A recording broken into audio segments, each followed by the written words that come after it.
अध्याय 271 आर्यन बनाम चांदी का भेड़िया 3। दिव्य यिन यांग तलवार के आर्यन की अग्नि से शक्तिशाली होने के बाद वे दोनों चांदी के भेड़िए आसानी से जलकर राख हो गए। ये देखकर रॉबर्ट काफी हैरान रह गया। उसके दोनों अधीनस्थ इतने कमजोर नहीं थे। ये व्यक्ति उन दोनों को एक ही प्रहार में कैसे मार सकता था?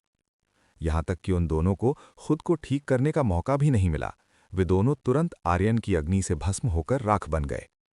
आर्यन ने भी उम्मीद नहीं की थी कि उसकी अग्नि दिव्य यिन यांग तलवार के साथ मिलकर इतनी शक्तिशाली हो जाएगी। चांदी के भेड़ियों को संघर्ष करने का अवसर तक नहीं मिला। अब तुम अकेले बचे हो, अब तुम क्या कर सकते हो? आर्यन ने रॉबर्ट की ओर देखते हुए अपने चेहरे पर एक कठोर भाव लाया। दिव्य यिन यांग तलवार के सामने चांदी के भेड़िए अत्यंत नाजुक हो गए थे। वे अपनी पुनर्जीवन क्षमता पर अब घमंड नहीं कर सकते थे। कमीने इंसान, तुम्हारी हमारी जाति के लोगों को मारने की हिम्मत कैसे हुई? मैं तुम्हें नहीं छोड़ूंगा। रॉबर्ट आर्यन पर और भी अधिक क्रोधित हो गया। रॉबर्ट के शरीर के चांदी जैसे बाल अब खून की तरह लाल होने लगे। रॉबर्ट द्वारा छोड़ी गई आभा भी मजबूत होती जा रही थी। धीरे धीरे उसकी शक्ति ओवरलॉर्ड रेल्म के छठे स्तर के साधकों के करीब पहुंच गई थी। ऐसा लग रहा था कि वो अपने आखिरी तुरुप के इक्के का उपयोग कर रहा था। रॉबर्ट ने अपनी शक्ति को अस्थायी रूप से बढ़ाने के लिए अपने भीतर मौजूद भेड़िया देव के रक्त को जलाना शुरू कर दिया। अपने शरीर के भेड़िया देव रक्त को जलाने के बाद रॉबर्ट को जो कीमत चुकानी पड़ती वो ये थी कि वो कुछ समय तक फिर कभी भेड़िए में नहीं बदल पाता। लेकिन ये कीमत उस शक्ति के सामने कुछ भी नहीं थी जो उसे रक्त जलाने से प्राप्त हो रही थी। चांदी के भेड़ियों की जाति में केवल कुछ खास लोगों को ही भेड़िया देव का रक्त उपहार में मिलता है।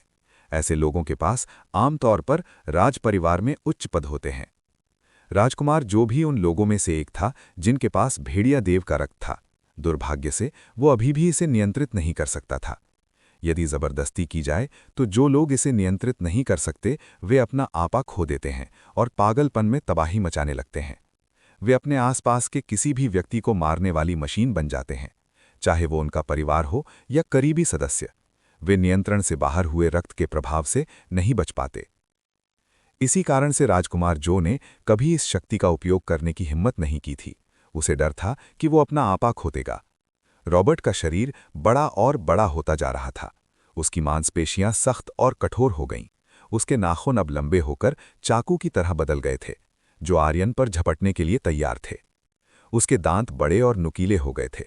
अगर इनका उपयोग किसी मानव शरीर को चीरने के लिए किया जाता तो ये बहुत खतरनाक होता।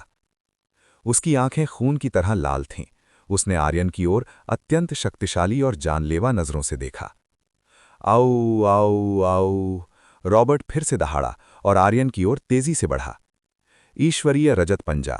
रॉबर्ट के लंबे पंजों से एक बहुत ही चमकदार चांदी जैसी रोशनी निकली। भेड़िया देव के रक्त से शक्तिशाली होने के कारण इस बार का हमला पहले की तुलना में बहुत अधिक मजबूत था। रॉबर्ट ने ये पंजा आर्यन पर चलाया। आर्यन ने दिव्य यिन यांग तलवार उठाई और रॉबर्ट के पंजों की दिशा में प्रहार किया। खनक खनक खनक। दिव्य यिन यांग तलवार और ईश्वरीय रजत पंजे के बीच जोरदार टक्कर हुई। यह अविश्वसनीय था कि रॉबर्ट की तकनीक दिव्य यिन यांग तलवार के प्रहार का मुकाबला कर पा रही थी। भले ही वो तकनीक तलवार का सामना कर रही थी, लेकिन स्पष्ट देखा जा सकता था कि दिव्य यिन यांग तलवार रॉबर्ट की तकनीक से कहीं श्रेष्ठ थी। उसके वे लंबे पंजे अब और ज्यादा समय तक तलवार के प्रहार को नहीं झेल पा रहे थे। राजकुमार जो आर्यन के पीछे था, वो आर्यन और रॉबर्ट के बीच की लड़ाई से उत्पन्न ऊर्जा के प्रभाव से दूर जा गिरा। वो इस समय बहुत बुरी स्थिति में था। राजकुमार जो को आर्यन और एल्डर रॉबर्ट की लड़ाई के दुष्प्रभावों से बचाने वाला कोई सुरक्षा कवच नहीं था।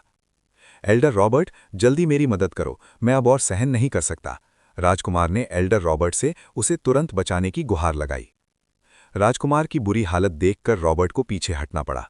उसने नहीं सोचा था कि आर्यन द्वारा इस्तेमाल किया गया ये हथियार इतना शक्तिशाली होगा। वास्तव में उसे पूरा भरोसा था कि वो आर्यन को एक ही वार में मार देगा। रॉबर्ट ने अपने पंजों की ओर देखा। उसके पंजे दिव्य यिन यांग तलवार से लगभग आधे कट गए थे। अगर वो समय रहते पीछे नहीं हटा होता तो तलवार उसे भी चीर देती। जो बात रॉबर्ट को अजीब लग रही थी वो ये थी कि उसके पंजे फिर से ठीक नहीं हो रहे थे। अब मैं समझा, तुम्हारे पास जो हथियार है उसकी शक्ति मेरी पुनर्जीवन क्षमता को खत्म कर रही है। कोई आश्चर्य नहीं कि तुम मेरे 2 अधीनस्थों को इतनी आसानी से मार सके। तुम्हारे पास एक भयानक दिव्य अस्त्र है। रॉबर्ट युद्ध में अधिक अनुभवी था। उसने तुरंत दिव्य येनयांग तलवार की क्षमताओं को समझ लिया। आर्यन, लगता है तुम उन लोगों से ज्यादा समझदार हो। शर्म की बात है कि तुम गलत पक्ष में हो। न केवल उसकी ताकत मजबूत थी, बल्कि इस व्यक्ति के पास चतुर दिमाग भी था। रॉबर्ट ने बहुत आसानी से तलवार की क्षमताओं को समझ लिया था। मैं गलत पक्ष में नहीं हूं, तुम गलत पक्ष में हो। तुमने हमारे शाही परिवार से पंगा लेने की हिम्मत की है। मैं कसम खाता हूं कि मैं तुम्हें जरूर मारूंगा। रॉबर्ट के पास भेड़िया देव के रक्त की शक्ति बनाए रखने के लिए अब ज्यादा समय नहीं बचा था। उसे तुरंत आर्यन को खत्म करना था। रॉबर्ट अपनी आखिरी तकनीक से आर्यन को मारना चाहता था, लेकिन दुर्भाग्य से आर्यन के पीछे राजकुमार जो था। अगर वो इस आखिरी तकनीक का उपयोग आर्यन पर करता तो उसके पीछे खड़ा राजकुमार जो भी इसकी चपेट में आ जाता। रॉबर्ट को पहले युवराज को बचाना था, ताकि वो अपनी अंतिम विनाशकारी शक्ति का उपयोग कर सके। रॉबर्ट फिर से आर्यन की ओर बढ़ा, लेकिन इस बार उसका निशाना आर्यन नहीं था, बल्कि उसके पीछे पड़ा राजकुमार जो था। आर्यन अपनी ओर आ रहे रॉबर्ट पर हमला करने के लिए तैयार हुआ, लेकिन रॉबर्ट ने उसे चकमा दिया। वो सिर्फ राजकुमार जो को उठाना चाहता था। आर्यन ने देखा कि रॉबर्ट उसके पीछे से राजकुमार जो को ले जाना चाहता है।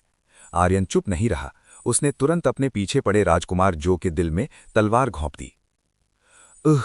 राजकुमार जो का दिल दिव्य यिनयांग तलवार से आर पार हो गया। तलवार ने राजकुमार जो के शरीर में अग्नि प्रवाहित कर दी। लपटें राजकुमार जो के शरीर को जलाने लगीं और देखते ही देखते वो राख बन गईं। नहीं, रॉबर्ट पागलों की तरह चिल्लाया। अपनी आंखों के सामने उसने आर्यन को युवराज की हत्या करते देखा था। तुम्हारी इतनी हिम्मत, मैं तुम्हें और तुम्हारे पूरे परिवार को मार डालूंगा। रॉबर्ट आग बबूला हो गया। उसके शरीर के भीतर से एक अत्यंत प्रचंड शक्ति का विस्फोट हुआ। रॉबर्ट ने अपने मुंह से भारी मात्रा में हवा खींची। उसका सीना फूलने लगा। ध्वनि तरंग दहाड़। उसने अपने मुंह से एक उच्च शक्ति वाली अल्ट्रासोनिक लहर छोड़ी। इस लहर की शक्ति इतनी थी कि रॉबर्ट अपने सामने की हर चीज को नष्ट कर सकता था। विस्फोट की ये शक्ति दर्जनों टन टीएनटी विस्फोटक के बराबर थी। आर्यन तुरंत नेहा के पास गया और उसने अपने और नेहा के सामने एक अग्नि का सुरक्षा कवच बना लिया। धड़ाम! आर्यन के बनाए कवच के भीतर एक अत्यंत भीषण विस्फोट हुआ। उस ध्वनि तरंग के विस्फोटक शक्ति ने आर्यन के बहुस्तरीय कवच को भी हिलाकर रख दिया था। यदि वो कवच टूट जाता तो ये निश्चित था कि यहां से कुछ किलोमीटर तक की जमीन मलबे में तब्दील हो जाती। सौभाग्य से आर्यन का कवच इतना मजबूत था कि वो उस सोनिक वेव तकनीक के हमले को झेल गया। विस्फोट के परिणाम स्वरूप चारों ओर धूल ही धूल उड़ने लगी। जब धूल छटने लगी तो अग्नि का वो कवच अभी भी सीधा खड़ा दिखाई दिया। कवच के भीतर आर्यन और नेहा सुरक्षित थे। काफी पागल लोग हैं, इसने इतने छोटे कवच के भीतर इतनी शक्ति का उपयोग कर दिया। आर्यन ये देखना चाहता था कि वो व्यक्ति अभी भी जीवित है या नहीं। इतने सामर्थ्यवान विस्फोट के साथ उस भेड़िए को भी खुद की अल्ट्रासोनिक तरंगों से मर जाना चाहिए था। जब धूल पूरी तरह गायब हो गई तो आर्यन को वहां रॉबर्ट का कोई अस्तित्व नहीं मिला। लगता है आर्यन का अंदाजा सही था। रॉबर्ट अपने ही हमले की चपेट में आकर मारा गया था। खैर, ये बेहतर ही हुआ। आर्यन को उस व्यक्ति को मारने के लिए अपने हाथ गंदे नहीं करने पड़े। आर्यन ने अपना ध्यान नेहा की ओर लगाया, जो अभी भी बिस्तर पर सो रही थी। नेहा की वर्तमान स्थिति ठीक नहीं थी। वो गर्मी से परेशान किसी जीव की तरह तड़प रही थी। ये देखकर आर्यन नेहा के पास गया। वो देखना चाहता था कि उसे क्या हुआ है। आर्यन ने नेहा के शरीर की स्थिति की जांच की। उसका शरीर इस समय बहुत गर्म था। ऐसा लग रहा था कि राजकुमार जो ने नेहा को कोई उत्तेजक दवा दे दी थी। कमीना कहीं का, नेहा को इस तरह की दवा देने की हिम्मत कैसे हुई? आर्यन ने राजकुमार जो को कोसा, जिसने नेहा को कामोत्तेजक दवा दी थी। दुर्भाग्य से वो व्यक्ति अब इस दुनिया में नहीं था, इसलिए आर्यन अपना गुस्सा राजकुमार जो पर नहीं निकाल सकता था। अध्याय 272। नेहा का उपचार। बहुत गर्मी है, कोई मेरी मदद करो। नेहा थोड़ा बड़बड़ाने लगी। इस समय वो बहुत असहज थी। उसका शरीर बहुत गर्म था। ऐसा लग रहा था जैसे वो जल जाएगा। नेहा का हाथ अनजाने में आर्यन के शरीर से टकराया। जो कोई भी हो, मेरी मदद करो, मुझे बहुत बेचैनी हो रही है। नेहा ने आर्यन से मदद मांगी। नेहा को बिल्कुल भी अंदाजा नहीं था कि जिस व्यक्ति को उसने पकड़ रखा है वो आर्यन है। नेहा अभी बस अपने शरीर की उस असहनीय गर्मी को शांत करना चाहती थी। नेहा, शांत हो जाओ, मैं तुम्हारी मदद जरूर करूंगा। आर्यन निश्चित रूप से उसकी मदद करने वाला था, लेकिन पहले आर्यन को नेहा को इस जगह से दूर ले जाना था। ये जगह उसके और नेहा के लिए सुरक्षित नहीं थी। आर्यन ने इस कमरे में जो तबाही मचाई थी, उसके कारण जल्द ही पुलिस या सिक्स डोर ऑर्गेनाइजेशन यहां पहुंच जाती। आर्यन नेहा को इस झमेले में नहीं घसीटना चाहता था। इसीलिए आर्यन ने नेहा को गोद में उठाया और उस होटल के कमरे से बाहर निकल गया। आर्यन के जाने के कुछ समय बाद मलबे के नीचे रॉबर्ट के शरीर का एक मांस का लोथड़ा बचा रह गया था। मांस का ये टुकड़ा ऐसे हिलने लगा जैसे जीवित हो। धीरे धीरे ये बढ़ने लगा और एक इंसान के रूप में बदलने लगा। रॉबर्ट, जिसे मर जाना चाहिए था, वो वर्तमान में जीवित था। मांस के एक छोटे से टुकड़े से रॉबर्ट अपना पूरा शरीर वापस पा सकता था। चांदी के भेड़िए की पुनर्जीवन शक्ति यानी रीजनरेशन पावर वास्तव में भयानक थी। सौभाग्य से रॉबर्ट आर्यन से बच निकलने में सफल रहा। वो खुशकिस्मत था कि भेड़िया देव का रक्त उसकी मदद के लिए था।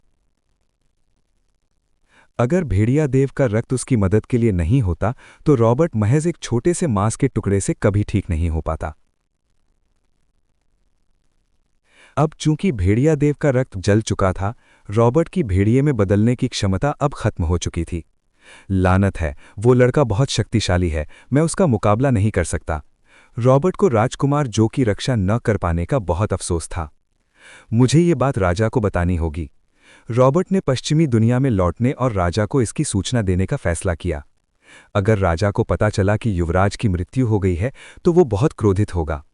वो शहर और वो लोग जिन्होंने युवराज को मारा है, निश्चित रूप से राजा के कहर का सामना करेंगे। रॉबर्ट जानता था कि जब वो वापस जाएगा तो राजा उसे बहुत कठोर दंड देगा, लेकिन उसके पास कोई और विकल्प नहीं था। अपनी शपथ के कारण वो शाही परिवार के साथ विश्वासघात नहीं कर सकता था, अन्यथा राजा उसके पूरे परिवार को नष्ट कर देता। बेहद कमजोर शरीर के साथ रॉबर्ट होटल की इमारत से बाहर निकल गया। आर्यन को बिल्कुल अंदाजा नहीं था कि जिस चांदी के भेड़िए को उसने मृत समझा था, वो अभी भी जीवित है। अभी आर्यन की प्राथमिकता उत्तेजित अवस्था में फंसी नेहा को बचाना था। रास्ते में नेहा के हाथ बेईमानी से आर्यन के शरीर को छूने लगे। मुझे दो, जल्दी मुझे दो, मैं अब और बर्दाश्त नहीं कर सकती। नेहा के मुंह से अभद्र शब्द निकलने लगे। वो चाहती थी कि आर्यन उसकी इस बेचैनी को दूर करने में मदद करे। आर्यन एक सामान्य और स्वस्थ पुरुष था। नेहा की उत्तेजना ने स्वाभाविक रूप से उसे भी जोश में भर दिया, लेकिन आर्यन अभी भी खुद पर काबू रखने की कोशिश कर रहा था। वो नेहा को अपने विला में ले गया। नेहा को ठीक करने के लिए वो सबसे सुरक्षित जगह थी। आर्यन अपने विला के सामने उतरा और नेहा को घर के अंदर ले गया। पति, क्या आप घर आ गए? आर्यन का स्वागत करने वाली सुंदर महिला प्रिया थी। प्रिया ने तुरंत आर्यन की बाहों में मौजूद सुंदर महिला की ओर देखा। प्रिया इस महिला से अच्छी तरह परिचित थी। ये वही नेहा थी जिससे वो कल मिली थी। जैसा कि पति से उम्मीद थी, आप कल मिली सुंदर महिला को इतनी जल्दी यहां ले आए? प्रिया दबे स्वर में हंसी। उसे उम्मीद नहीं थी कि आर्यन नेहा को यहां वापस ले आएगा। कल मिली लड़की को ढूंढने में आर्यन ने बहुत फुर्ती दिखाई थी। प्यारी प्रिया, ये वैसा नहीं है जैसा तुम देख रही हो। इस समय नेहा पर किसी उत्तेजक दवा का असर है। मुझे उसका उपचार करना होगा। उत्तेजक दवा? ये किसने किया? प्रिया पूरी बात जानना चाहती थी। मैं बाद में समझाऊंगा, पहले मुझे नेहा को ठीक करने दो। कृपया मेरी मदद करो, बहुत बेचैनी है। नेहा लगातार बड़बड़ा रही थी। प्रिया समझ गई और उसने आर्यन को नेहा को ऊपर ले जाने दिया। आर्यन जल्दी से नेहा को ऊपर ले गया और विला का एक खाली कमरा खोला। विला में कई खाली कमरे थे, इसलिए उसे कोई दिक्कत नहीं हुई। आर्यन ने तुरंत नेहा को मुलायम बिस्तर पर लिटा दिया। नेहा फिर से गर्मी से परेशान किसी नागिन की तरह तड़पने लगी। वो इस बेचैनी से छुटकारा पाने के लिए मदद मांग रही थी। अब आर्यन को नेहा का इलाज करने का समय था।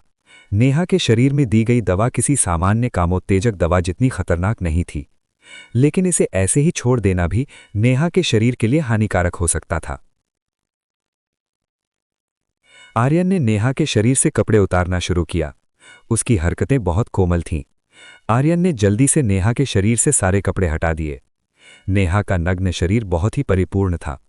इसकी तुलना किसी परिपक्व महिला के शरीर से की जा सकती थी। अगर आर्यन ये न जानता कि नेहा की उम्र कम है, तो वो यही सोचता कि वो 25 वर्ष से अधिक की एक महिला है। उसका सुंदर शरीर इतना मोहक था कि नीचे आर्यन का छोटा भाई जागने लगा। शांत हो जाओ, आर्यन ने खुद को शांत किया। उसे अभी इलाज पर ध्यान देना था। आर्यन ने नेहा के सुंदर शरीर को छूना शुरू किया। उसने नेहा के सुविकसित वक्ष स्थलों को छुआ। उसे उम्मीद नहीं थी कि इस उम्र में नेहा का आकार इतना बड़ा होगा। आर्यन का एक हाथ उसके उन 2 शिखरों को पूरी तरह ढकने के लिए पर्याप्त नहीं था। जब आर्यन ने उसकी छाती को छुआ तो नेहा को एक बहुत ही सुखद और आरामदायक एहसास हुआ। जैसे ही आर्यन ने उसे स्पर्श किया, उसके शरीर की जलन कम होने लगी। नेहा के शरीर की बेचैनी गायब होने लगी और उसकी जगह एक बहुत ही सुखद एहसास ने ले ली। आर्यन नेहा के उन 2 प्यारे गुलाबी कलियों के साथ खेलने लगा। आह! नेहा आनंद से कराहने लगी। आर्यन ने रुकने के बजाय नेहा के ऊपरी शरीर को सहलाना जारी रखा। अब नेहा आर्यन द्वारा दी गई उत्तेजना को और सहन नहीं कर पा रही थी। उसका शरीर कांप रहा था। उसे लगा जैसे उसके निचले शरीर से कुछ बहने वाला है। नेहा के शरीर की थरथराहट देखकर आर्यन समझ गया कि वो अपने चरम पर पहुंचने वाली है। अब उसने और भी जोर से दबाया और सहलाया। आह! नेहा चिल्लाई। वो चरम सुख को प्राप्त कर चुकी थी। आर्यन की जबरदस्त तकनीक के सामने नेहा जैसी कुंवारी लड़की बहुत जल्दी शिखर पर पहुंच गई। चरम सुख के आनंद से उसका शरीर अभी भी कांप रहा था। ये देखकर कि नेहा शिखर तक पहुंच गई है, आर्यन समझ गया कि उसके शरीर से उत्तेजक दवा का असर खत्म करने के लिए इतना काफी था। अध्याय 273। बड़े भाई आर्यन, मुझे अपनी पीठ साफ करने दें। आर्यन ने हाथ बढ़ाकर नेहा की स्थिति देखी। नेहा की हालत में थोड़ा सुधार होने लगा था। शायद आर्यन को कुछ और बार प्रयास करने की आवश्यकता थी ताकि नेहा के शरीर में मौजूद उत्तेजक दवा पूरी तरह से समाप्त हो जाए। आर्यन ने फिर से नेहा के शरीर को सहलाना शुरू किया। नेहा, जो अभी भी बहुत संवेदनशील थी, उसे अचानक अत्यधिक आनंद महसूस हुआ और वह फिर से कराहने लगी। आह! ये बहुत अच्छा है, और जोर से। नेहा अब और अधिक जुनून के साथ बोलने लगी थी। आर्यन के कानों में नेहा की वो मादक आवाज़ किसी शैतानी फुसफुसाहट की तरह थी, जो उसे नेहा के साथ आगे बढ़ने के लिए उकसा रही थी। आर्यन ने खुद को रोकने की कोशिश की। वो इतनी कम उम्र की लड़की के साथ ऐसा नहीं कर सकता था, क्योंकि उसका विशाल अंग नेहा के शरीर को नुकसान पहुंचा सकता था। आर्यन की नज़रें अचानक नीचे की ओर गईं। नेहा के शरीर के निचले हिस्से पर अभी भी थोड़ी कोमल घास उगी थी, जो आर्यन को बहुत प्यारी लगी। उसके शहद की गुफा के होंठ अभी भी बहुत संकरे और कसकर बंद थे, मानो कोई परी आर्यन को उसे खोलने के लिए बुला रही हो। आर्यन के शरीर की भीतर की अग्नि बढ़ने लगी थी। वो बहुत असहज महसूस कर रहा था। अब केवल नेहा ही नहीं, बल्कि आर्यन भी बहुत बेचैनी महसूस कर रहा था। वो किसी स्त्री के शरीर में सुकून ढूंढना चाहता था। आर्यन ने नेहा के शरीर को स्पर्श करना और सहलाना जारी रखा, और अगले 10 मिनट के भीतर नेहा कई बार चरम सुख पाकर शांत हो गई। कई बार शिखर पर पहुंचने के बाद नेहा का शरीर कमजोर पड़ गया और वो अब आवाज निकालने में भी असमर्थ थी। नेहा ने अपनी आंखें बंद कर लीं और बहुत शांति से सो गई। ये देखकर कि नेहा बेहतर है, आर्यन ने उसके शरीर को कंबल से ढक दिया। फिलहाल के लिए उसने नेहा को शांति से आराम करने दिया। अंततः सब खत्म हो गया था। आर्यन ने राहत की सांस ली। अभी जो उत्तेजना पैदा हुई थी, उससे आर्यन लगभग अपना नियंत्रण खो ही चुका था। आर्यन उस कमरे से बाहर निकल गया जहां नेहा सो रही थी। वो अपनी पत्नियों में से किसी एक को खोजने गया। उसे अपनी बेचैनी दूर करने के लिए किसी माध्यम की आवश्यकता थी। आर्यन के जाने के बाद नेहा ने धीरे से अपनी आंखें खोलीं। वास्तव में वो थोड़ी होश में थी। उसने देखा और महसूस किया था कि आर्यन ने उसके शरीर के साथ क्या किया था। नेहा ने कभी नहीं सोचा था कि वो अपनी बड़ी बहन के मंगेतर के साथ ऐसा कुछ करेगी, लेकिन जिस चीज ने नेहा को उलझन में डाल दिया था, वो आर्यन के हाथों के स्पर्श से मिलने वाला सुखद एहसास था। उसने अपने जीवन में पहले कभी इतना आरामदायक एहसास महसूस नहीं किया था। नेहा को वो एहसास पसंद आने लगा था और वो याद करने लगी कि आर्यन ने उसके शरीर के साथ क्या क्या किया। ओह, मैं क्या सोच रही हूँ, मैं इतनी बेशरम लड़की क्यों बन रही हूँ। नेहा उस मुलायम बिस्तर पर सिमट गई। उसका दिमाग बार बार उसी सुख की कल्पना कर रहा था जो उसे अभी आर्यन से मिला था। आर्यन की उत्तेजना के कारण उसका शरीर बहुत थक गया था, इसलिए बिना जाने ही उसकी आंखें बंद हो गईं और वो गहरी नींद में सो गई। आर्यन नीचे की मंजिल पर गया।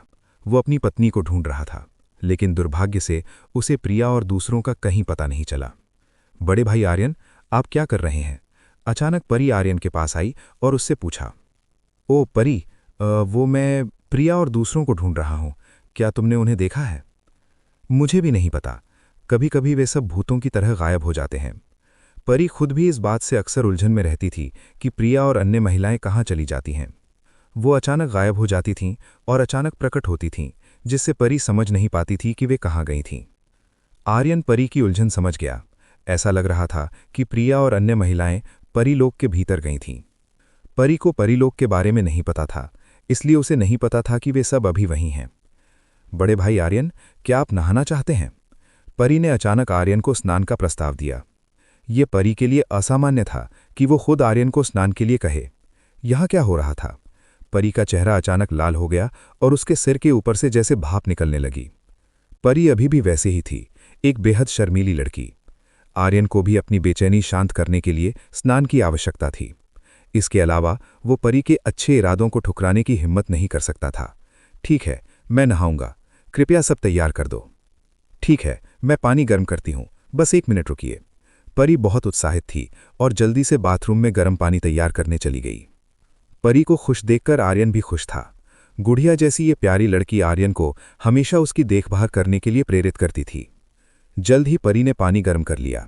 उसने आर्यन के लिए तापमान की जांच की और सब ठीक होने पर उसे बुलाया। बड़े भाई आर्यन, पानी तैयार है, कृपया स्नान कर लीजिए। ठीक है, मैं अभी आता हूं। आर्यन मुख्य स्नानघर में गया। इस घर का मुख्य स्नानघर बहुत बड़ा था, जिसमें दर्जनों लोग समा सकते थे। आर्यन ने अपने सारे कपड़े उतार दिए और पहले शरीर धोने के लिए फवारे के नीचे गया। एक साधक बनने के बाद आर्यन शायद ही कभी इस तरह स्नान का आनंद ले पाता था। आमतौर पर वो सफाई की चिंता किए बिना जल्दी में नहाता था। एक साधक खुद को धूल या गंदगी से बचा सकता था। यही कारण था कि बिना नहाए भी उसका शरीर साफ रहता था। फवारे से निकलता पानी गर्म और सुकून देने वाला था, जिससे आर्यन के शरीर की गर्मी शांत होने लगी। क्लिक! अचानक बाथरूम का दरवाजा खुला। आर्यन ने तुरंत पीछे मुड़कर देखा कि कौन अंदर आया है। दरवाजे पर परी खड़ी थी, जिसने अपने शरीर पर सिर्फ एक तौलिया लपेटा हुआ था। परी के बाल बंधे हुए थे ताकि वे भीगे नहीं। उसके इस आकर्षक रूप ने आर्यन के भीतर की सोई हुई अग्नि को फिर से जला दिया। परी, तुम ये क्या कर रही हो?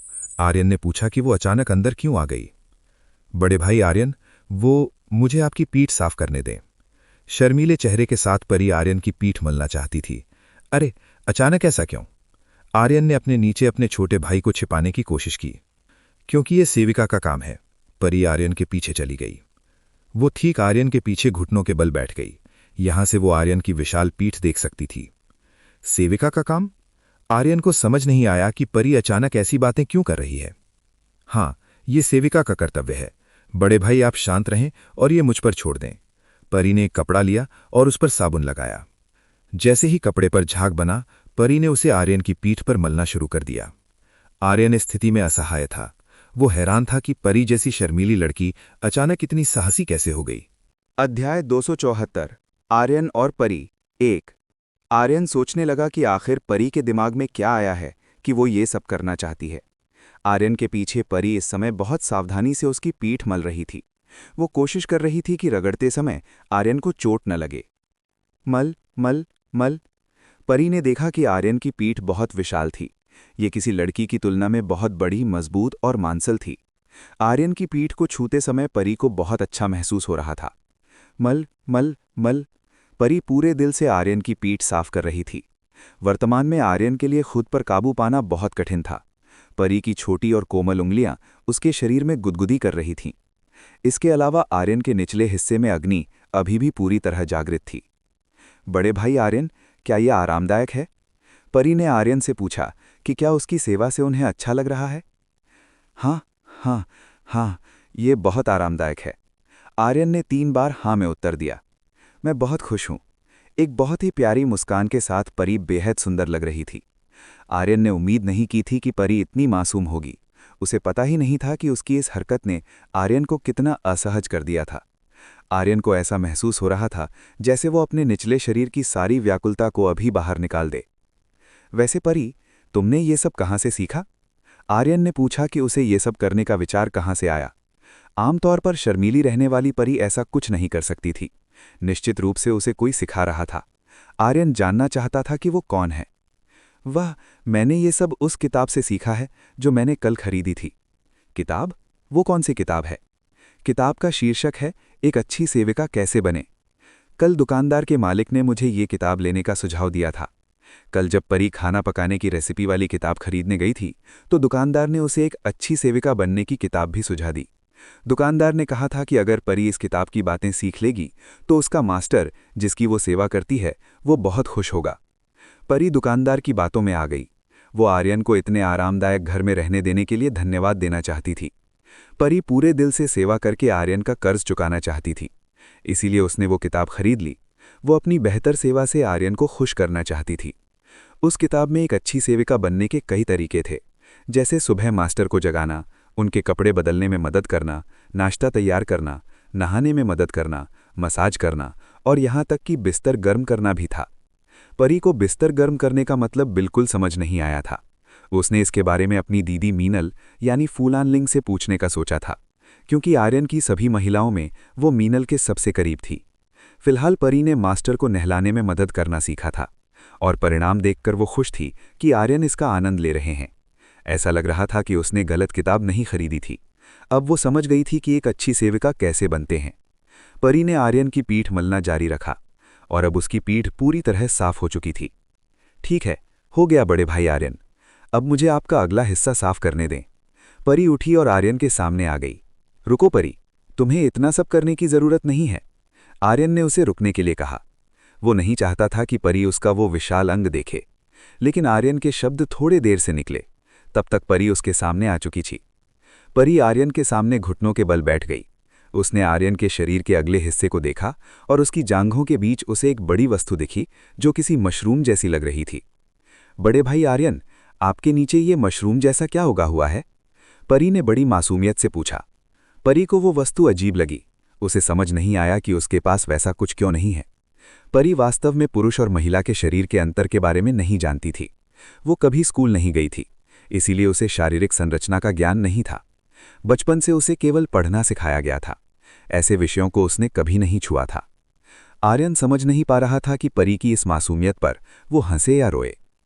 ये परी एक पुरुष की जीवन की सबसे महत्वपूर्ण जड़ है। अगर इसे नुकसान पहुंचा तो एक पुरुष पुरुष नहीं रहेगा। आर्यन ने उसे बताया कि वो बड़ी चीज क्या थी। ओह, ये तो फड़क रहा है, परी ने मन ही मन सोचा। उस बड़ी वस्तु को देखकर वो थोड़ा डर गई थी, लेकिन परी को आर्यन का शरीर साफ करना था। चाहे उसे पसंद हो या नहीं, उसे इसे छूना ही था। आर्यन ने कहा था कि ये बहुत महत्वपूर्ण है, इसीलिए परी ने सोचा कि इसे साफ करते समय उसे बहुत सावधानी रखनी होगी। परी की छोटी उंगलियों ने आर्यन के उस विशाल अंग को छुआ और वो उसे बहुत कोमलता से मलने लगी। परी ने महसूस किया कि वो चीज़ गर्म, सख्त और बहुत मजबूत थी। उसे पकड़ते समय उसकी उंगलियां कांपने लगी थी। आर्यन ने उम्मीद नहीं की थी कि परी ऐसा कुछ करेगी। उसके शरीर की अग्नि अब बेकाबू होने लगी थी। वो परी द्वारा दी जा रही इस उत्तेजना को अब और ज्यादा सहन नहीं कर पा रहा था। आर्यन का वो अंग और भी बड़ा हो गया, यहां तक कि परी की 2 छोटी उंगलियां उसे थामने में असमर्थ थीं। बड़े भाई आर्यन, ये इतना फूल क्यों रहा है? क्या इसमें दर्द हो रहा है? लानत है, क्या ये तुम्हारी गलती नहीं है कि तुम मुझे इस तरह उकसा रही हो? आर्यन मन ही मन चिल्लाया। परी की मासूमियत भरी हरकतें उसके लिए घातक साबित हो रही थी। आर्यन ने खुद पर नियंत्रण रखने की पूरी कोशिश की। मास्टर, ये लड़की कितनी मासूम है। मुझे पता नहीं था कि वो सच में आपके साथ ऐसा करेगी। अवनी आर्यन की बुरी हालत पर हंस रही थी। अवनी को ये बहुत मज़ेदार लगा कि गुड़िया जैसी ये लड़की इतनी मासूमियत में आर्यन को इस हाल में ले आई। मास्टर, आप खुद को क्यों रोक रहे हैं? इस प्यारी लड़की के साथ आगे बढ़िए। मुझे यकीन है कि उसे आपके साथ द्विगुणन साधना बहुत पसंद आएगी। अवनी ने एक बहुत ही कामुक आवाज में आर्यन को छेड़ा। अवनी की बातों ने आर्यन की मदद करने के बजाय उसकी आग में घी डालने का काम किया। परी ने ऊपर देखा और कराहते हुए आर्यन को देखकर पूछा, बड़े भाई आर्यन, क्या आप ठीक हैं? क्या जो मैं कर रही हूं उससे आपको तकलीफ हो रही है? परी बहुत डरी हुई थी कि कहीं आर्यन को कुछ ना हो जाए। क्या वो चीज़ सच में किसी गंभीर समस्या में है? अगर ऐसा हुआ तो आर्यन पुरुष नहीं रहेगा। आर्यन अब इस मानसिक और शारीरिक दबाव को और नहीं झेल सकता था। उसे अपनी ऊर्जा निकालने का रास्ता खोजना ही था। आर्यन के मन में परी को लेकर एक शरारती विचार आया। हाँ परी, मुझे सच में बहुत असहज महसूस हो रहा है। क्या तुम अपने मुंह से इसे ठीक करने में मेरी मदद कर सकती हो? अध्याय 275 आर्यन और परी 2 मुंह ये कैसे करना है? परी को समझ नहीं आया कि आर्यन का क्या मतलब है।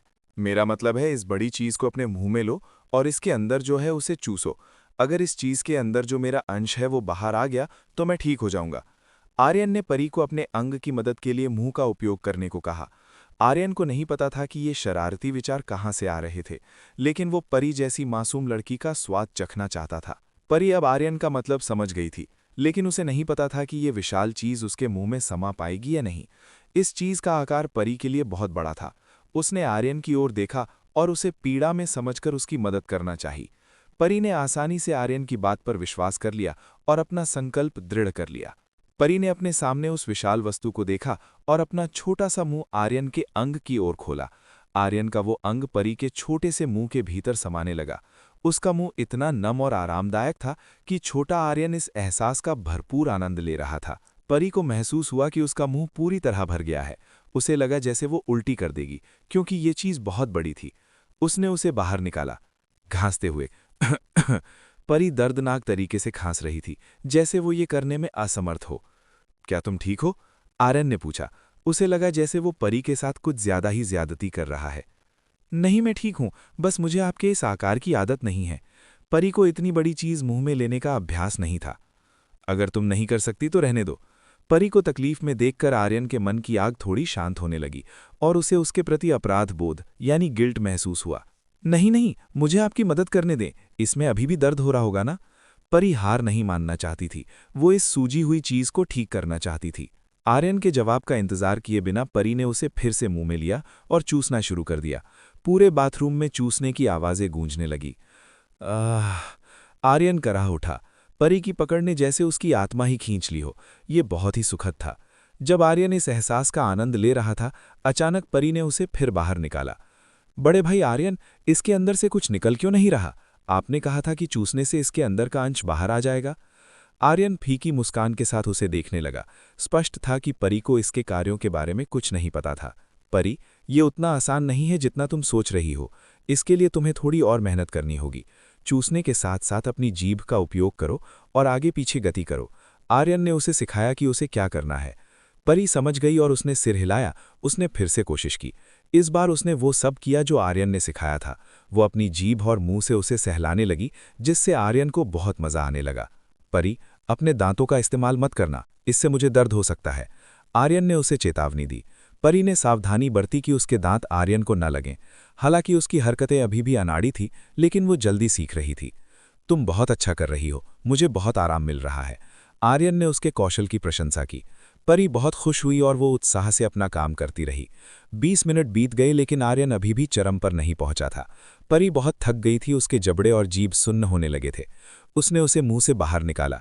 बड़े भाई आर्यन, आप अभी तक ठीक क्यों नहीं हुए? क्या आप मुझसे झूठ बोल रहे हैं?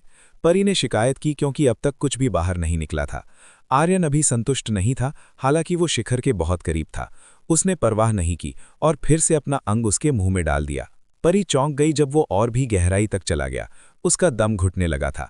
आर्यन ने परी का सिर पकड़ लिया और तेजी से हरकत करने लगा। वो इस समय बहुत आक्रामक था। परी, मैं पहुंचने वाला हूं। छपाक छपाक। अंततः आर्यन ने अपना सारा सार परी के छोटे से मुंह में छोड़ दिया। परी का मुंह तुरंत आर्यन के लाखों अंशों से भर गया। आर्यन ने परी का सिर पकड़ रखा था, इसलिए वो पीछे नहीं हट सकती थी। परी, इसे पी जाओ, ये तुम्हारे लिए बहुत पौष्टिक है। आर्यन ने आदेश दिया। परी असहाय थी। उसने आज्ञा मानी और इसे गटकने लगी। शुरू में उसे वो गाढ़ा तरल अजीब लगा, लेकिन थोड़ा चखने के बाद उसे वो बहुत स्वादिष्ट लगा। आर्यन का वो सार बहुत मीठा और ऊर्जावान था, जो शहद से भी बेहतर लग रहा था। काम पूरा होने के बाद आर्यन संतुष्ट था और अपना अंग बाहर निकालना चाहता था, लेकिन परी ने उसे इतनी आसानी से नहीं छोड़ा। उसने आखिरी बूंद तक चूसने के लिए जोर से खिंचाव पैदा किया। इससे आर्यन का अंग जो ढीला पड़ रहा था, वो फिर से सख्त होने लगा। ये देखकर परी हैरान रह गई। बड़े भाई आर्यन, ये फिर से फूल रहा है, क्या मुझे फिर से मदद करनी होगी? परी ने शरारत भरे लहजे में कहा। वो इस स्वाद की आदी हो गई थी। शरारती लड़की, तुमने ये जानबूझकर किया है। इस बार मैं तुम्हें सजा दूंगा। आर्यन ने परी का तौलिया खींच लिया और उसके गुड़िया जैसे नन्हे बदन को अपनी बाहों में भर लिया। अब आर्यन और इंतजार नहीं करना चाहता था। आज रात वो परी को अपना बनाने वाला था। परी का चेहरा टमाटर की तरह लाल हो गया। उसने उम्मीद नहीं की थी कि आर्यन उसे पूरी तरह नंग देखेगा। बड़े भाई आर्यन, आप अचानक गुस्सा क्यों हो रहे हैं? क्या परी ने कोई गलती की है? हाँ, तुमने गलती की है। तुमने एक भूखे भेड़िए को जगा दिया है। अब तुम्हें इसकी जिम्मेदारी लेनी होगी। आर्यन ने उसे उठाकर अपने कमरे की ओर ले गया। उसने परी को बिस्तर पर पटक दिया। परी को समझ नहीं आ रहा था कि आगे क्या होने वाला है, लेकिन आर्यन उसे एक भूखे शिकारी की तरह दिख रहा था। अध्याय 276 आर्यन और परी 3। आर्यन बिस्तर पर गया। वो परी के करीब आया और उसके सुंदर शरीर को छूने लगा। जब आर्यन के हाथ ने उसे छुआ तो परी को ऐसा लगा जैसे उसे बिजली का झटका लगा हो। इस एहसास ने उसके शरीर को कमजोर और असहाय बना दिया। बड़े भाई आर्यन, जब आप मुझे छूते हैं तो मेरे शरीर में कुछ अजीब सा महसूस होता है। इस समय परी अपने ही शरीर के साथ बहुत अजीब महसूस कर रही थी। उसके शरीर में अचानक झुनझुनी और बहुत ही सुखद एहसास होने लगा था। परी, इसका मतलब है कि तुम्हारा शरीर मेरे प्यार का आनंद ले रहा है।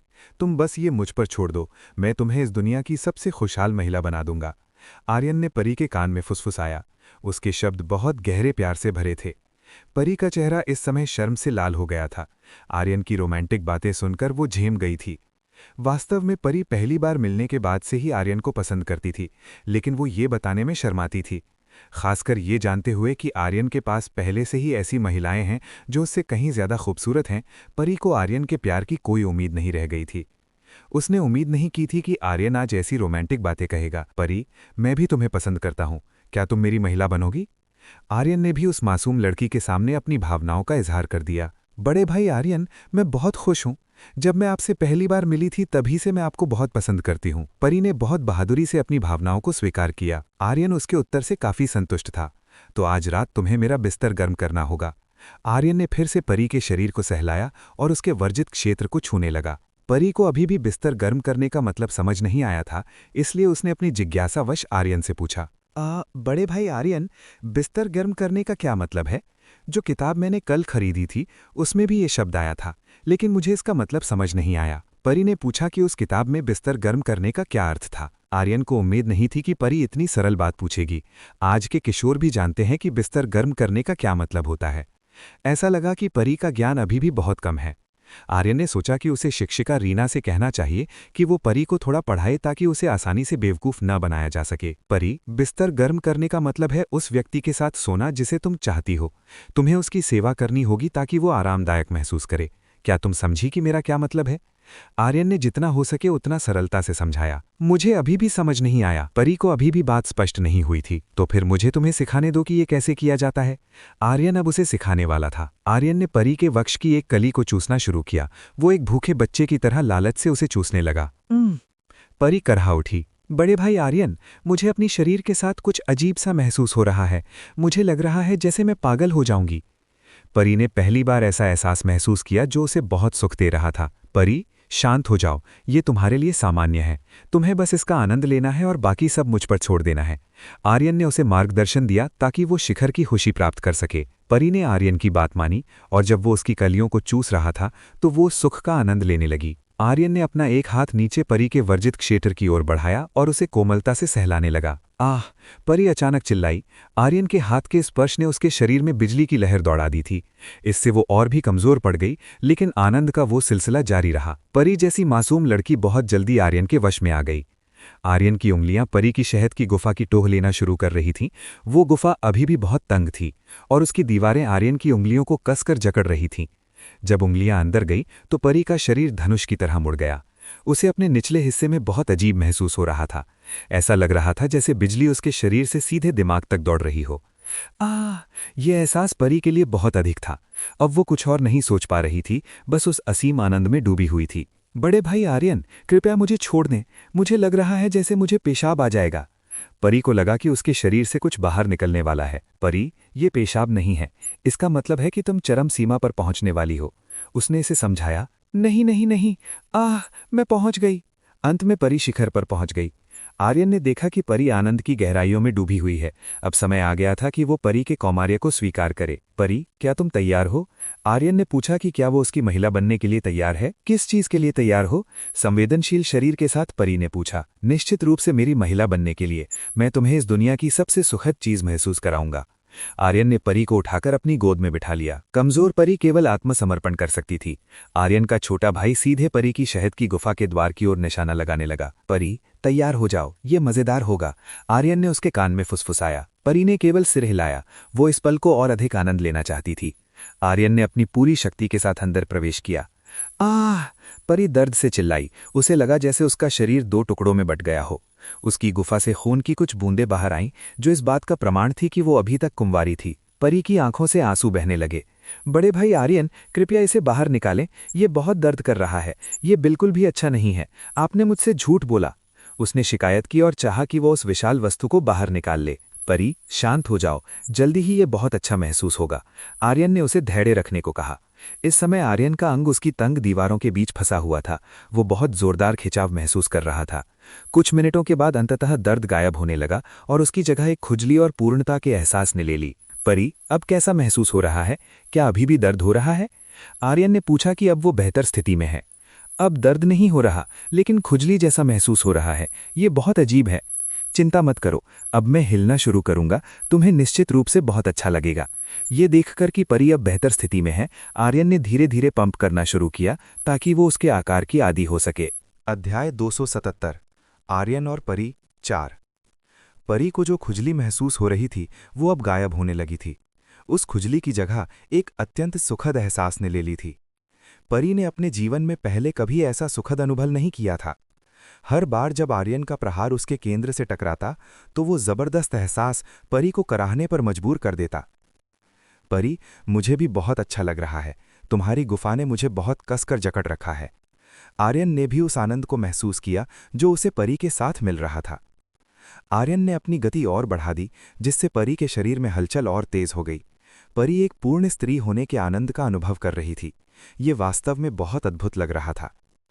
परी ने अपनी बाहें आर्यन के गले में डाल दीं और उसे कसकर गले लगा लिया।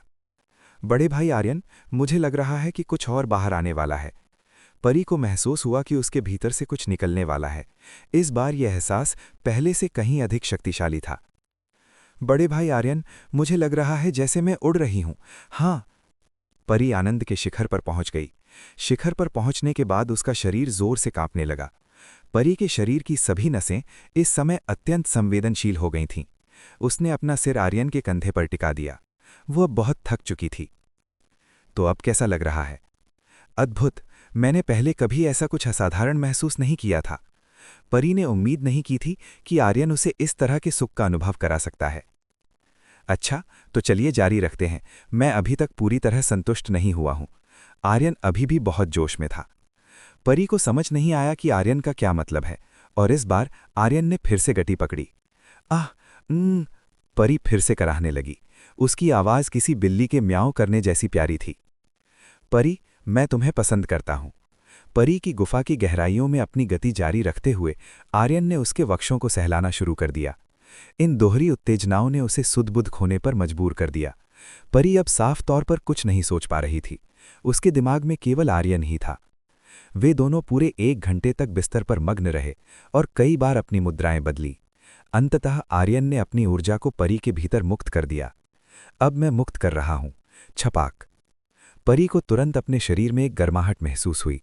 आर्यन को उम्मीद नहीं थी कि वो इतनी मात्रा में ऊर्जा मुक्त करेगा। नीले ड्रैगन की शक्ति के साथ जुड़ने के बाद उसकी यांग ऊर्जा पहले से कहीं अधिक बढ़ गई थी। परी अब सो चुकी थी। आर्यन ने सोती हुई परी को देखा और उसके सुंदर बालों को सहलाया। उसकी मासूम सुंदरता को देखकर आर्यन का मन हुआ कि वो इसे जारी रखे, लेकिन उसकी हालत देखते हुए वो रुक गया। आर्यन ने खुद को अलग किया और राज हृदय तकनीक का उपयोग किया ताकि उसकी ऊर्जा परी के शरीर से बाहर न निकले।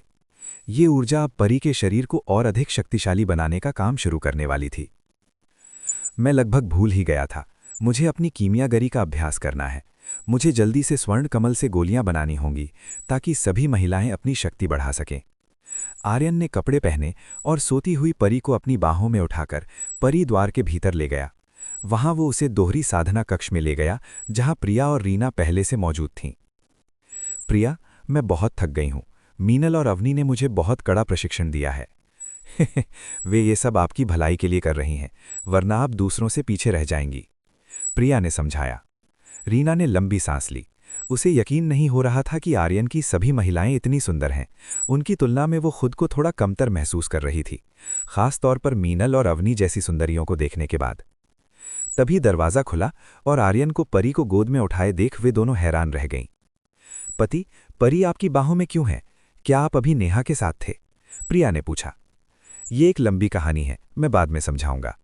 मेरी प्यारी शिक्षिका, क्या आप मेरी अन्य महिलाओं के साथ रहने की आदी हो गई हैं? हाँ, अब मुझे आदत हो रही है, रीना ने कहा। यहाँ सभी बहुत दयालु और एक दूसरे को स्वीकार करने वाले थे। अब रीना को आर्यन की बहुत सी महिलाओं से ज्यादा फर्क नहीं पड़ता था, क्योंकि उसने प्रिया से समझ लिया था कि आर्यन को अपने शरीर की ऊर्जा को संतुलित करने के लिए इतनी पत्नियां क्यों आवश्यक हैं। उसके विशेष शरीर के कारण ऐसा करना जरूरी था, वरना अत्यधिक ऊर्जा से उसकी मृत्यु हो सकती थी। अध्याय 278 स्वर्ण कमल की गोली बनाना। मुझे खुशी है कि तुम्हें इसकी आदत हो गई है। मुझे उम्मीद है कि मेरी प्यारी शिक्षिका मेरी अन्य महिलाओं के साथ इसी तरह मिलजुल कर रह सकती हैं। आर्यन रीना को एक और महिला को स्वीकार करते देख खुश था। रीना का चेहरा अचानक लाल हो गया। आर्यन, तुम मुझे अभी भी प्यारी शिक्षिका क्यों बुलाते हो? तुम्हें मुझे रीना या पत्नी बुलाना चाहिए। शिक्षिका शब्द मुझे शर्मिंदा करता है। हर बार जब आर्यन उसे प्यारी शिक्षिका बुलाता था तो रीना को शर्मिंदगी महसूस होती थी। उसे ऐसे संबोधन बहुत कामुक और निर्लज्ज लगते थे। इसमें क्या बुराई है? ये नाम तुम पर जचता है ना प्रिया? आर्यन ने रीना को चिढ़ाते हुए कहा। शायद आदत बन जाने के कारण आर्यन रीना को प्यारी शिक्षिका बुलाना ही पसंद करता था।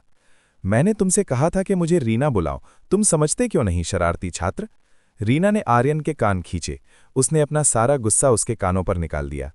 प्रिया, मेरी मदद करो, मुझे इस शिक्षिका से बचाओ जो मुझे मार डालना चाहती है। आर्यन ने प्रिया से मदद मांगी।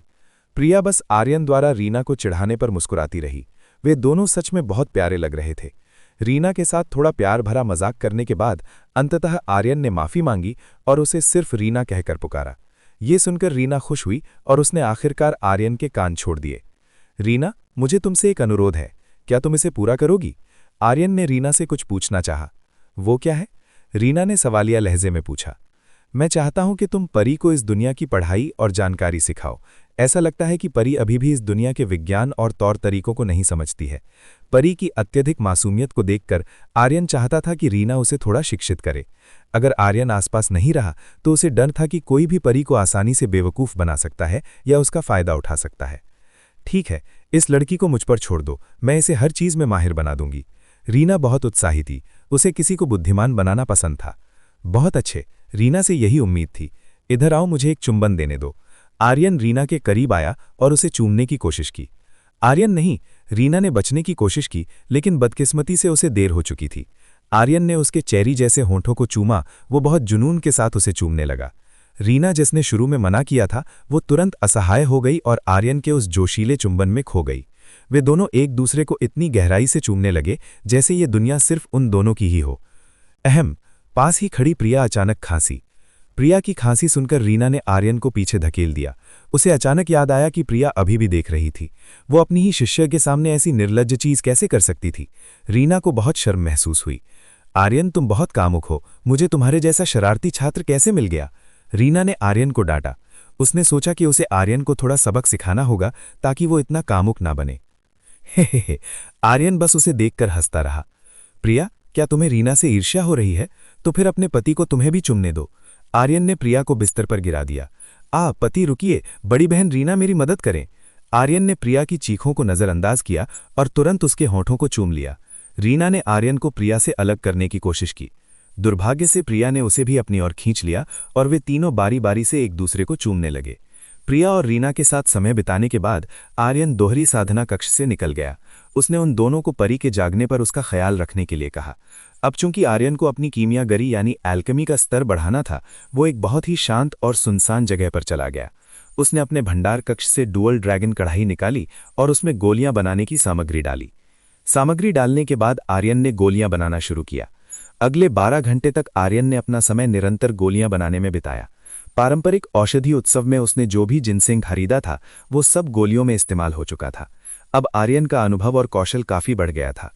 अब आर्यन के लिए स्वर्ण कमल यानी गोल्डन लोटस फ्लावर से गोली बनाने का समय आ गया था।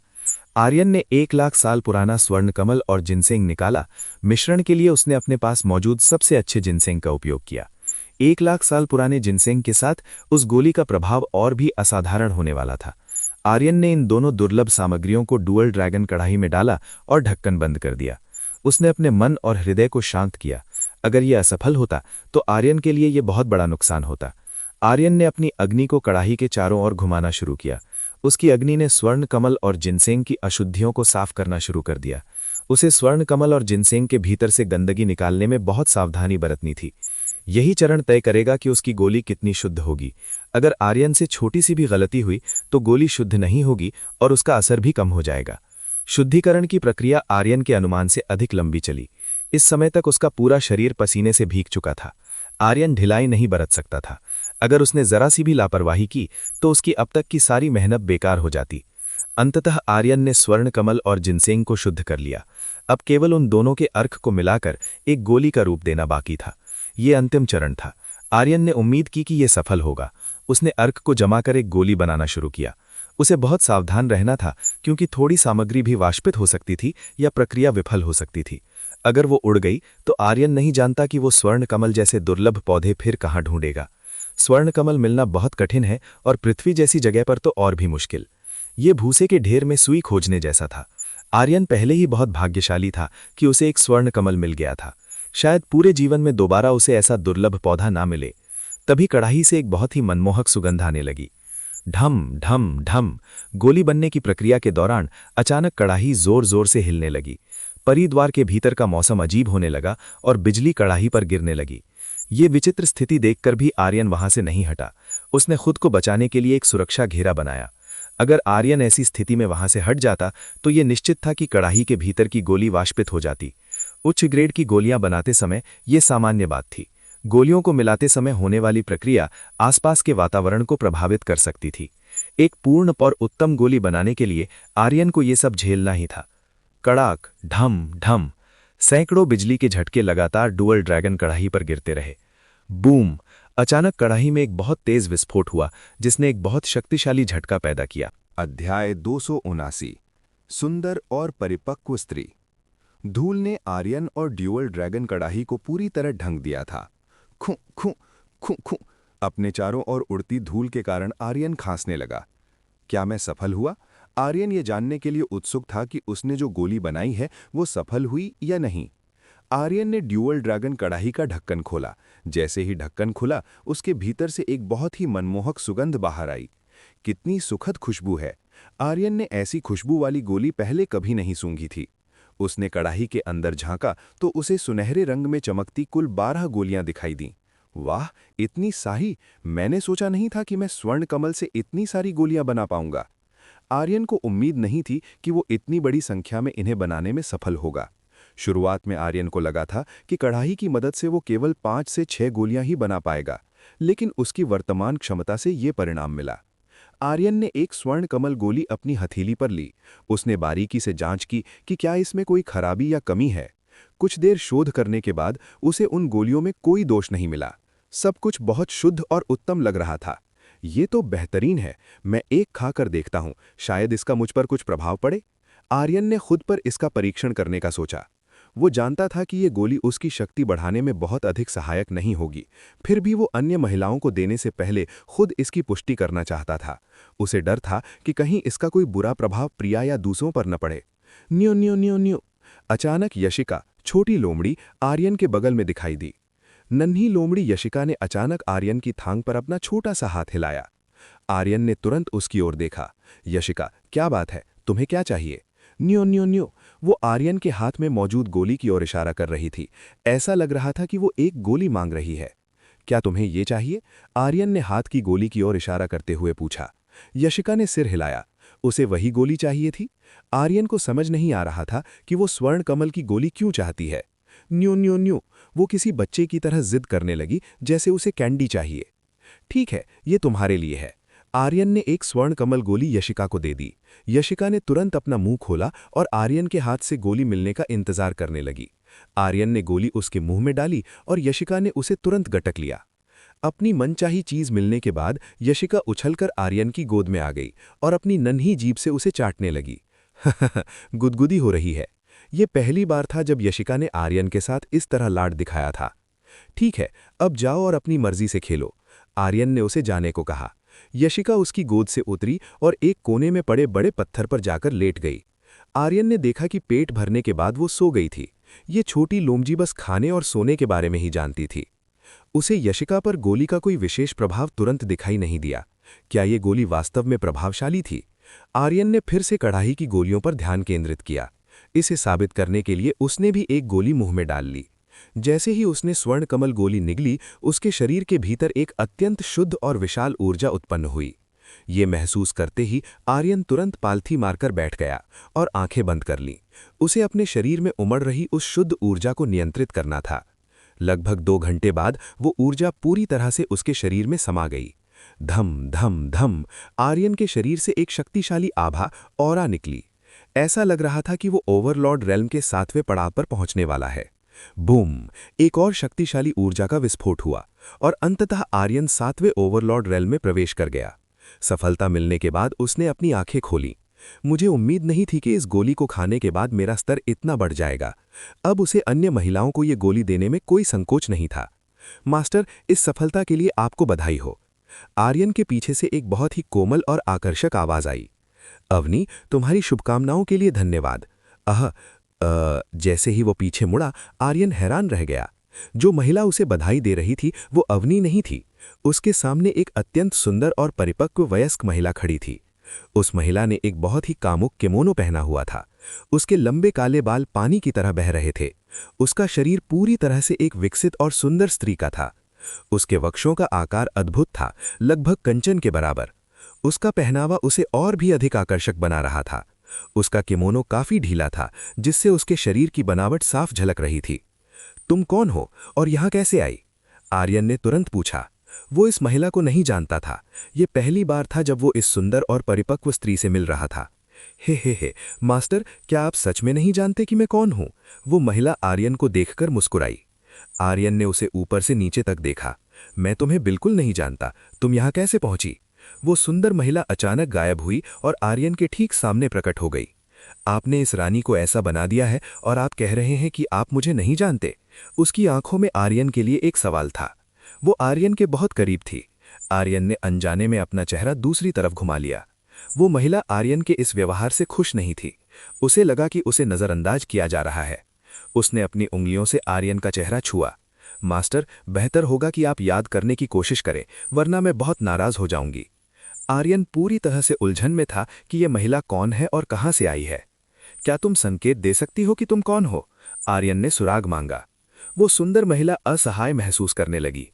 उसने अपना असली रूप वापस पाने के लिए इतनी मेहनत की थी और आर्यन को अंदाजा तक नहीं था कि वो कौन है। अध्याय 280। यशिका का असली रूप। अगर मैं ये करूं तो शायद आपको याद आ जाए कि मैं कौन हूं। उस सुंदर और परिपक्व स्त्री ने अपना चेहरा आर्यन यानी येचिन की गर्दन के पास लाया और अपनी जीभ बाहर निकाली। उस सुंदर स्त्री ने अचानक आर्यन की गर्दन को चाट लिया। आर्यन को उसकी इस हरकत से गुदगुदी हुई। वो हैरान था कि इस महिला में इतना साहस कहां से आया।